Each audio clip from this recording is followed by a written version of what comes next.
You being upset that I'm making racism about race is like being upset that I'm making tomato soup about tomatoes. It's right there in the name. Racism. And who created race in the first place? White people. Why? For purpose of white supremacy. See?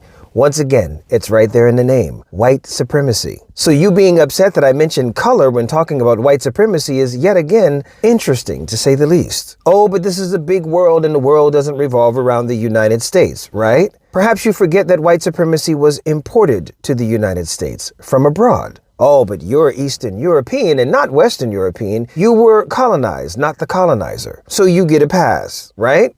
Meanwhile, the Peace Corps has to warn their black volunteers that they'll most likely be called slurs such as the N-word and monkey by the Ukrainian refugees that they are there to help in a war zone. Because even under siege, yes, in Eastern Europe, racist anti-blackness is a thing. So when you're chastising me for using divisive language such as them and us, when discussing literal slavery, discrimination and segregation, systemic oppression, make that make sense. Pointing out the divide is not the cause of the division. But one thing you are right about, you do have a right to your own opinion. What you forget is, having a right to an opinion doesn't make your opinion right. There's a reason you claim to not have a dog in this race, but chose to get into a dogfight with me for mentioning your race. And what do you think that reason is, Bonnie?